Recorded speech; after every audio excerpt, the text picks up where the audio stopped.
Willie, the HVAC goat that my buddies told me about. Meow meow. Thermostat here. And then how do I get up in attic? Okay, so this is attic here. So I do the same. Oh, I need a ladder, y'all. Let me grab my ladder.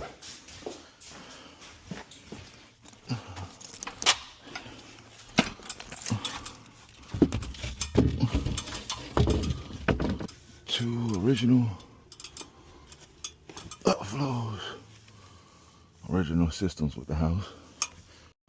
Alright guys, this furnace is a 1999. Pretty sure that's a 1999.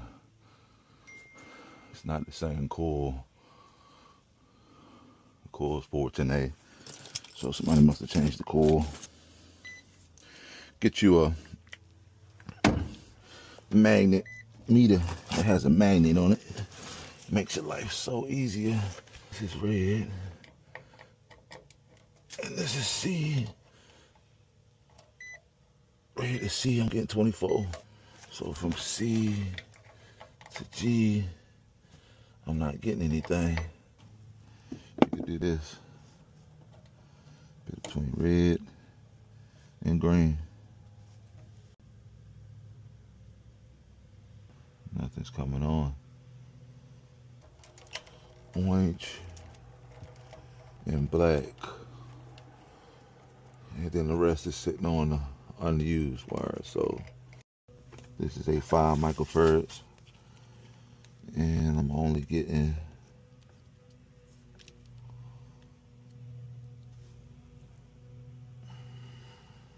3.76. So this thing is gone bad.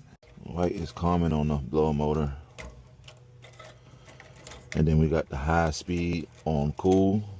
High speed on cool. That runs the AC, and then orange is on heat. And these other two wires are not being used. I'm unused terminals on the controller board. So we're gonna check this for continuity to make sure it's closed. Common and close. Right, medium low or low speed is closed. All right, so we got a 5 microfarad capacitor. See, that's weird.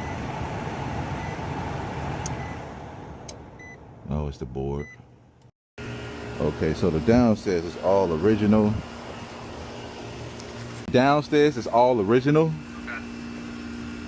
The upstairs, the AC coil and condenser was 2013. Okay. But this one's running. That one doesn't seem to turn on. because that's the upstairs, that's the one that's not running. It's still chugging along, but Yeah, because that one is 2013 with the 1999 furnace. And that's all original right there. Downstairs. these things run for a long time, though, right? Like, I mean, it's probably on its last leg. To be honest, to give you my professional, replace it when you can. Yeah, replace it all when you can, because the repair that I'm gonna give you, that's how much a furnace costs. Okay. Yeah.